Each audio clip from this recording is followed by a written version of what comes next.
कोई नहीं यीशु जैसा। यहाँ वहाँ मैं करूँ यहाँ वहाँ मैं घूमूं, यहाँ वहाँ कोई नहीं यीशु जैसा। यहाँ वहाँ यहाँ वहाँ मैं घूमूं, यहाँ वहाँ कोई नहीं यीशु जैसा।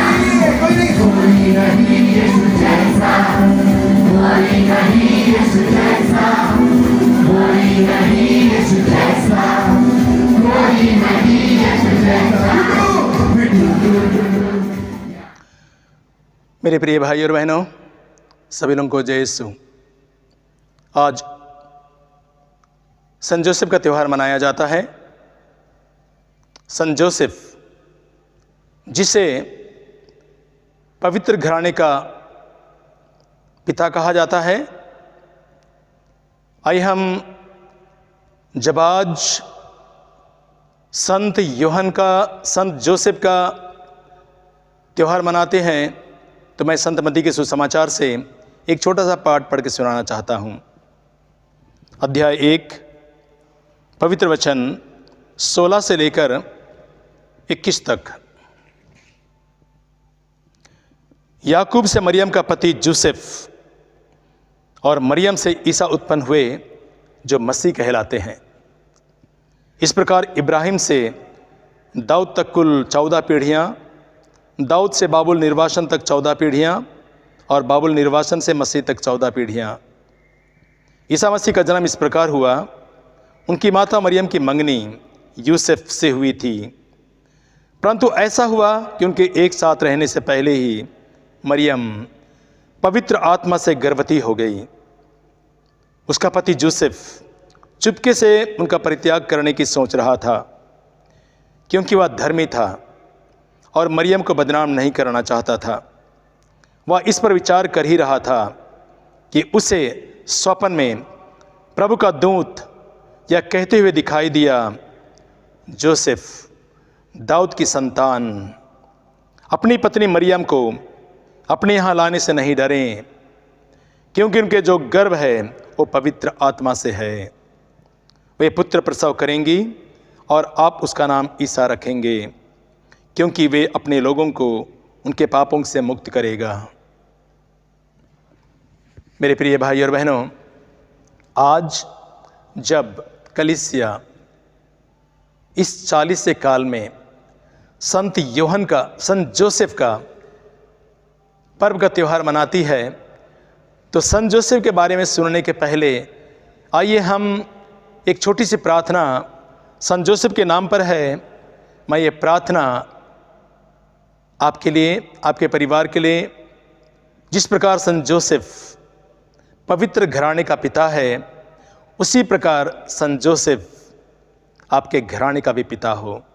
ज़रूर आपके घराने में आपके माँ बाप हैं, आपका पिता है, फिर भी जब संत जोसेफ का त्यौहार मनाया जाता है, तो हम ये प्रार्थना आपके परिवार के लिए चढ़ाते हैं। हे संत जोसेफ, हम अपने दुख और कष्ट में आपके शरण लेते हैं। आपकी भी अति पवित्र दुल्हन की सहायता पहले मांगकर हम बड़े आश्रय से आपकी रक्षा चाहते हैं। आप तो ईश्वर की मां निष्कलंक कुंवारी से पवित्र प्रेम द्वारा संयुक्त रहे। अपने पिता के प्रेम से बालक यीशु को प्यार किया। आपके उस महान प्रेम का स्मरण कर हम हाथ जोड़कर आपसे आप विनती करते हैं कि क्रिस्त ने अपने लहू से जिन लोगों को बचाया है, उन पर आप दया दृष्टि कीजिए। आप हमारी सब आवश्यकताओं में हमें अपनी शक्ति और सहायता द्वारा संभाले। हे पवित्र घराने के ईमानदार रक्षक, यीशु क्रिस्त के चुने हुए संतानों की रक्षा कीजिए। हे अति प्रेमी पिता, धर्म की भूल चूकों से और हर बुराई से हमें बचाइए। ये अति शक्तिमान रक्षक शैतान की चढ़ाइयों के समय स्वर्ग से हमें सहायता दीजिए। जैसे आपने बालक यीशु को मृत्यु के जोखिम से बचाया था, वैसे ही अब ईश्वर की पवित्र कलीसिया को शत्रुओं के फंदों और हर विपत्ति से बचाइए। हम सबों को सुरक्षित रखिए। ऐसा कीजिए कि हम आपकी सहायता द्वारा आपके समान पवित्र जीवन के बाद पवित्र मरण और स्वर्ग का अनंत सुख प्राप्त कर सकें। आमीन। मेरे मित्रों, आज जब कलीसिया संत जोसेफ का त्यौहार मनाती है और आज हमारे परिवार के सभी बाबा लोगों का त्यौहार है, तो मैं हमारे परिवार के सभी बाबा लोगों को जो घर को संभालते हैं, जिनके कंधे पर पूरे परिवार की जिम्मेदारी है, उन सारे बाबा लोगों को मैं संत जोसेफ के त्यौहार के अवसर पर हैप्पी फीस्ट, खुश परब कहता हूं। संत जोसेफ आपके परिवार को संभाले, आपको आशीष दे। मेरे मित्रों, आज जब संत जोसेफ का त्यौहार मनाया जाता है तो पवित्र बाइबल में संत जोसेफ को धर्मी पुरुष कहा गया है। हम बाइबल में देखते हैं कि संत जोसेफ, जब उसे पता चलता है कि उसकी होने वाली पत्नी मरियम वो गर्भवती है, तो वह मरियम को त्याग देने की बातें सोचता है। ऐसा हर पुरुष करेगा। यदि हमारी मंगनी, हमारा लोटा पानी या हमारी पत्नी बनने वाली है और यदि वह शादी के पहले गर्भवती पाई जाती है, तो शायद सभी होने वाले पति परित्याग करने के लिए सोचेंगे उस पत्नी को। जोसेफ ने भी ऐसा ही सोचा। वो अपने मन में सोच रहा था, लेकिन जोसेफ का सोच बहुत ही पवित्र सोच है। वो अपने मन में कहता है, मैं चुपके से मरियम को त्याग दूंगा और उसको मैं बदनाम करना नहीं चाहता हूं। देखिए कितना सुंदर विचार। मैं मरियम को बदनाम करना नहीं चाहता, मैं चुपके से उसको त्याग दे दूंगा। तो ये बताता है कि जोसेफ एक अच्छे घराने से, याकूब के परिवार से, और उसके परिवार में अच्छा संस्कार उसको मिला था। प्रार्थना करने वाला व्यक्ति, ईश्वर से डरने वाला व्यक्ति, मंदिर जाने वाला व्यक्ति, केवल ऐसा व्यक्ति जो चरित्र का अच्छा है, जो अच्छी संगति में रहता है, ऐसे ही व्यक्ति लोगों के मन में अच्छे सोच उत्पन्न होते हैं। जोसेफ के मन में एक अच्छा सोच आया, मैं मरियम को बदनाम करना नहीं चाहता हूं। जोसेफ वो तो निर्दोष था, और जब उसने ये डिसाइड किया कि मैं मरियम को त्याग दूंगा, वो जरूर गर्भवती है, लेकिन मैं नहीं जानता हूं क्या बात है, क्या हुआ, किस प्रकार ऐसा हुआ। उसने इन सारी बातों का खोज पड़ताल नहीं किया। बदनाम करने के लिए खोज पड़ताल बहुत कुछ किया जा सकता है, लेकिन उसने ऐसा कुछ नहीं किया। बस उन्होंने इतना ही कहा, मैं चुपके से मरियम को त्याग दूंगा, मैं उसको बदनाम नहीं करना चाहता हूं। और जब उसने ऐसा डिसाइड किया, तब ईश्वर का दूत सपने में उसको दर्शन देकर कहता है, जो संत मत्ती के सुसमाचार में अध्याय 1 में और वचन 20 और 21 में लिखा है।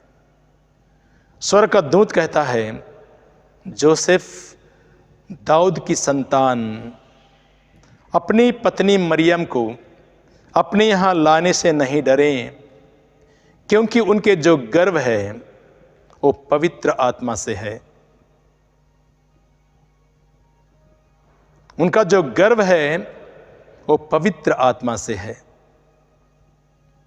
वे पुत्र प्रसव करेंगी और आप उसका नाम ईसा रखना, क्योंकि वह अपने लोगों को उनके पापों से मुक्त करेगा।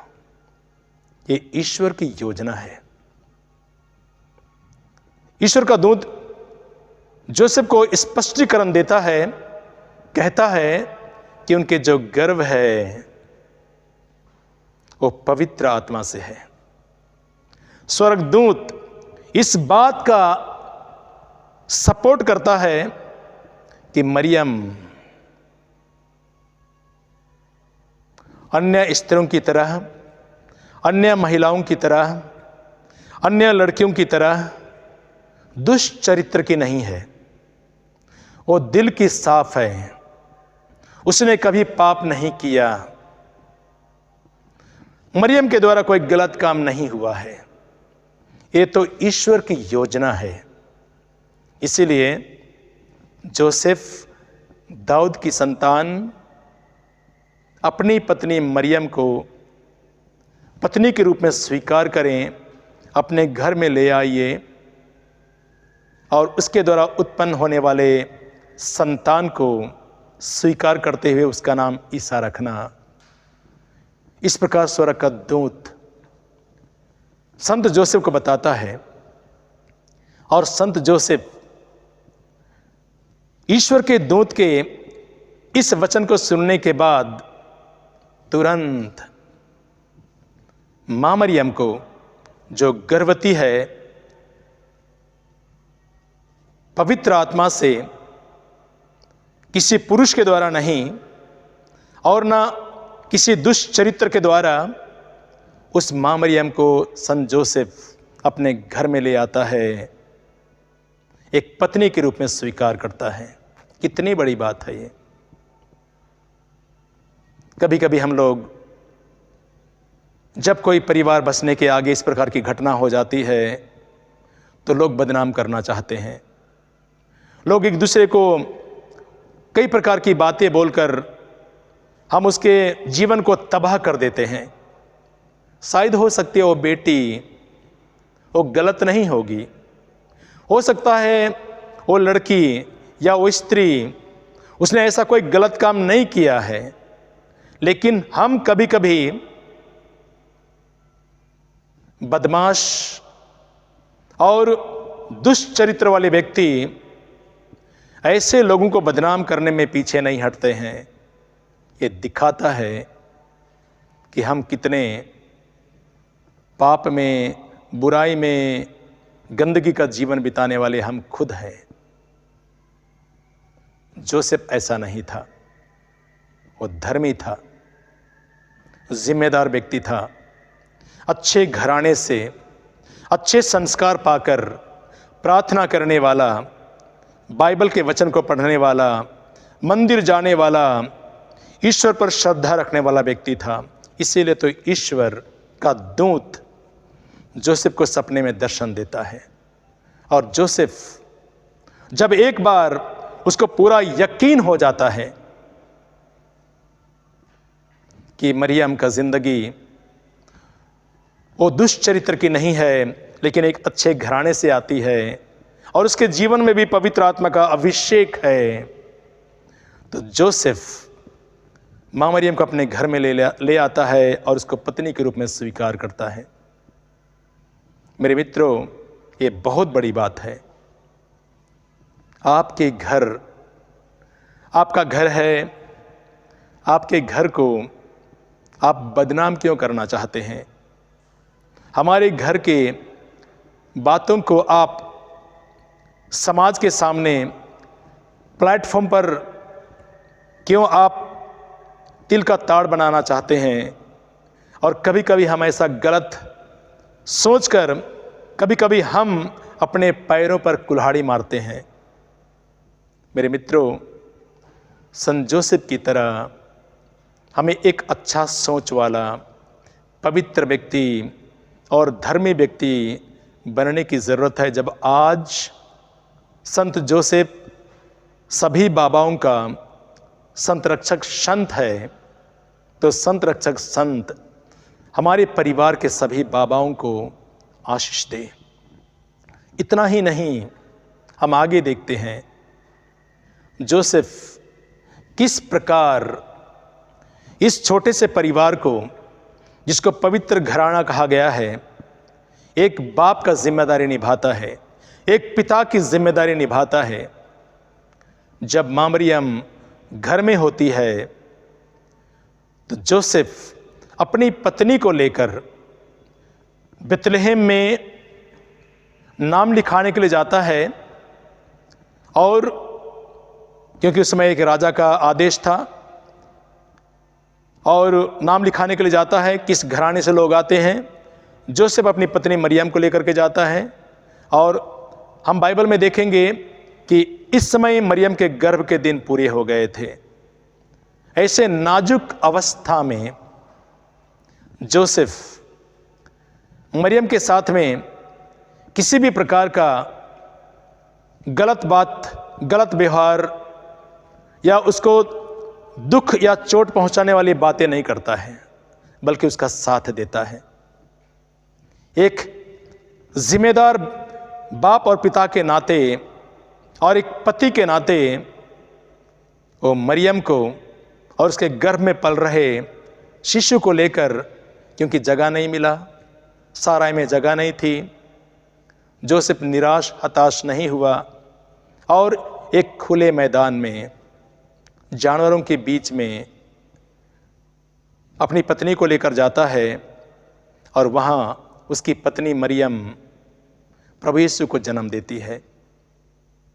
पता नहीं उस जगह कोई दाई लोग थे या नहीं, हम नहीं जानते हैं, या कोई पड़ोसी लोग थे या हम नहीं जानते हैं, लेकिन जोसेफ उस नाजुक अवस्था में मरियम का साथ दिया।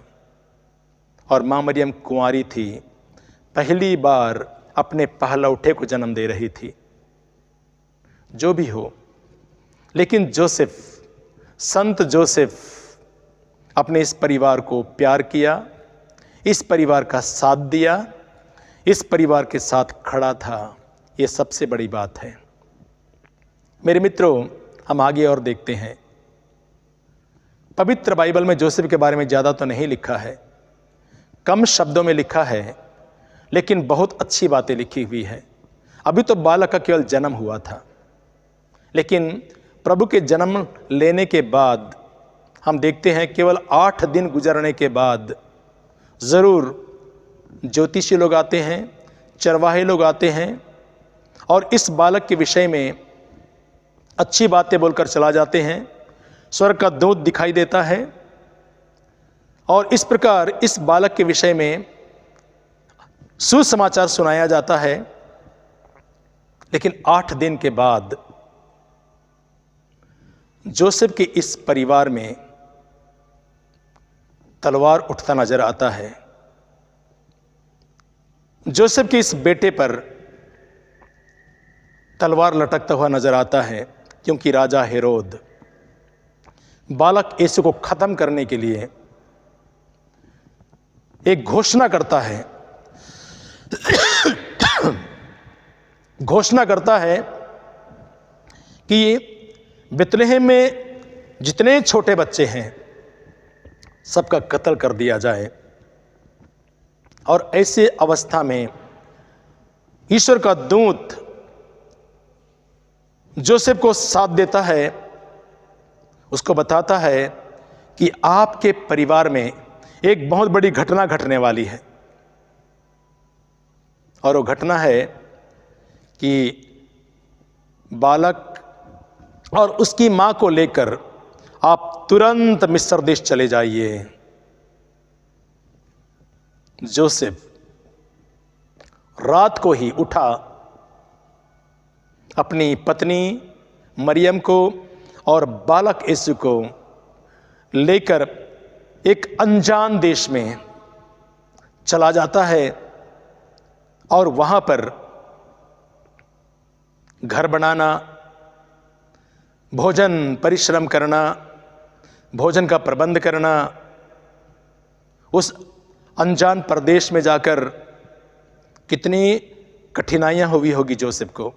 ये सभी बातें बाइबल में लिखी हुई नहीं है। मेरे मित्रों, जब आज संत जोसेफ का त्यौहार मनाया जाता है, मैं सभी बाबाओं को धन्यवाद देता हूं। आज जो आपका परिवार है उसको आपने ही बनाया है। आपने अपने परिवार को पाला, पोसा, बड़ा किया है। मुसीबत के समय में आपके परिवार में जब दुख तकलीफ और कठिनाइयां आई थी तो आपने उस परिवार को संभाला, उस परिवार की रक्षा की और आज आप एक पिता होने के नाते अपने परिवार को इतना दूर तक ले आए हैं। तो आप एक पिता का रोल आपने बहुत अच्छी तरह से निभाया है।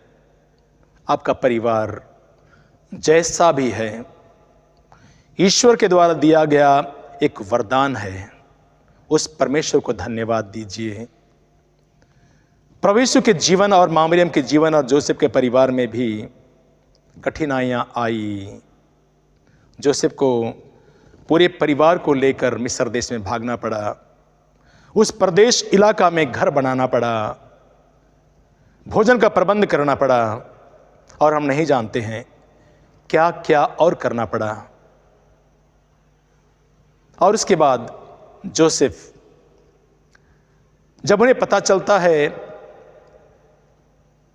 कि हत्या करने वाला हेरोद अब इस दुनिया में नहीं रह गया है, तब वह अपने पूरे परिवार के साथ नाजरेत लौट आता है। नाजरेत लौटने के बाद सबसे पहले वे लोग यरूशलेम मंदिर में जाते हैं प्रभु को बालक को चढ़ाने के लिए, जिसको हम लोग पवित्र बाइबल में देखेंगे। संत लूकस के सुसमाचार में अध्याय 3 में 2 या 3 में है, जहाँ पर वे ईश्वर को मंदिर में चढ़ाते हैं और सिमियोन बालक यीशु को गोद में उठाकर कहता है, मां मरियम से कहता है, इस बालक के कारण इस्राएल में बहुतों का उत्थान और पतन होगा। यह एक चिन्ह है जिसका विरोध किया जाएगा। और सिमियोन कहता है, पवित्र आत्मा से भरकर एक तलवार आपके हृदय को आर पार बेधेगी। यह कहा जा रहा है कि मरियम की जिंदगी में बहुत बड़ी दुख आने वाली है और इस दुख के समय में जोसेफ को खड़ा रहना है, एक पति की तरह, एक पिता की तरह इस परिवार को संभालने के लिए। और हम लोग देखते हैं परिवार के तस्वीर में हम लोग कभी कभी देखते हैं कि जोसेफ बढ़ाई का काम करने वाला, और उस परिवार में प्रभु यीशु जब बढ़ रहा है तो वो भी अपने पिता का साथ देता है। और साधारण सा काम करने वाला, लकड़ी का काम करने वाला जोसेफ मेहनती है, परिश्रमी है, परिवार को संभालता है। जिस प्रकार हम लोग संत यूहन्ना के सुसमाचार में देखेंगे, अध्याय 5 में और वचन 17 में लिखा है, प्रभु यीशु कहते हैं, मेरा पिता अब तक काम कर रहा है और मैं भी काम कर रहा हूं। देखिए, मेहनत परिश्रम करने वाले इस परिवार में जब यीशु प्रभु यीशु जन्म लिया तो प्रभु यीशु वो जानता है जो पिता पूरे ब्रह्मांड को बनाया, पूरी दुनिया को बनाया, वो अब तक काम कर रहा है। और मनुष्य के रूप में जब प्रभु यीशु एक परिवार में आए तो उनका पालक पिता संत जोसेफ भी परिश्रमी है, मेहनती है और काम करता हुआ दिखाई दिया है, परिवार को चलाता है। आज जब संत जोसेफ का त्यौहार मनाया जाता है, मेरे मित्रों, मैं सभी बाबाओं को शुभकामनाएं देता हूं, आपके लिए प्रार्थना करता हूं। आपके कंधे पर जिम्मेदारी है, एक परिवार की जिम्मेदारी, पत्नी की जिम्मेदारी, घर की जिम्मेदारी, बच्चों को देखने की जिम्मेदारी, घर को संभालने की जिम्मेदारी, हर चीज़ वस्तु की जिम्मेदारी। इस कठिन दुनिया में आपके ऊपर बहुत बड़ी जिम्मेदारी है। वही संत जोसेफ, जो प्रार्थना हम लोगों ने किया, वही संत जोसेफ सभी बाबाओं को आशीष दे, उनके कंधों को मजबूत करे। दुख और विपत्ति के समय में संत जोसेफ सभी बाबाओं के साथ खड़ा रहे और आपके परिवार को संभाले। यही मेरी प्रार्थना है। संत जोसेफ आपके परिवार को सुरक्षा प्रदान करे। Hallelujah, hallelujah, hallelujah. सभी लोगों को जय यीशु।